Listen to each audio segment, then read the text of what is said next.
Kei aku nui, kei aku rahi, tēnā koutou, tēnā tātou katoa. Ko wai tēnei, no nuai aki tīpuna, no o tautahi ahau. Ko Quinton Hall tēnei, ko ahau te kaihotu o te pau tāpoi o Ngāitahu. Kia ora. A mihi in this context is a short introduction to let people know who you are and where you're from. Quentin's mihi contained information on his heritage and whakapapa, or you could try a shorter version as I'm about to. Kia ora, no moiraki ahau, ko whānau ahau. Kia ora. Now we will teach you to do a basic mihi. Tēnā koutou, tēnā koutou, tēnā koutou katoa. No, where you're from, ahau. Ko, family surname, te whānau. Ko, your name, ahau. Ka nui te mihi ki a koutou katoa. Tēnā koutou, tēnā koutou, tēnā koutou katoa. Let's break that down for you. Tēnā koutou, tēnā koutou, tēnā koutou katoa. Tēnā koutou, tēnā koutou, tēnā koutou katoa. This is a greeting to a group of people. Literally it means I acknowledge you, and you, I acknowledge all of you. Tēnā koutou, tēnā koutou, tēnā koutou katoa. Tēnā koutou katoa. No te tai pautini ahau. No, where you're from, ahau. For example, I would say, no moiraki ahau. I am from Moiraki.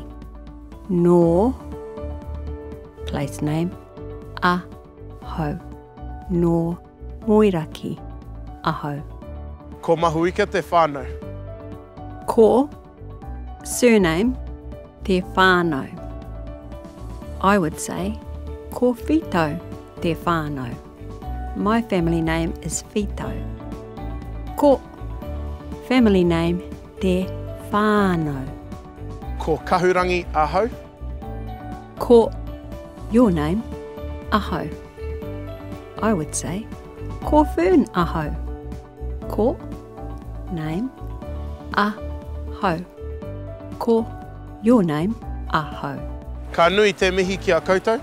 Ka nui te mihi ki a koutou translates as greetings to all of you. Ka nui te mihi ki a koutou. Ka nui te mihi ki a koutou. Tēnā koutou, tēnā koutou, tēnā koutou katoa.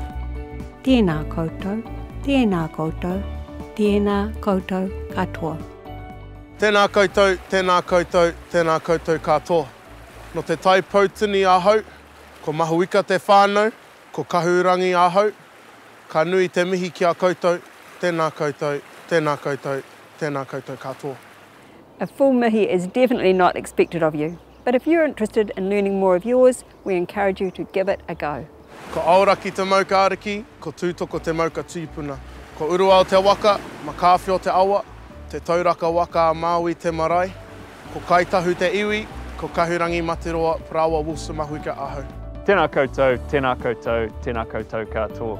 Ko Parongia te monga, ko Waikato te awa, ko Greta taku hoa rangatira, no Queenstown ahau, ko Travis ahau. Ka nui te mihi ki a koutou, tēnā koutou, tēnā koutou, tēnā koutou katoa. Now you have a short mihi. You can use it to introduce yourselves to your visitors. Give it a go.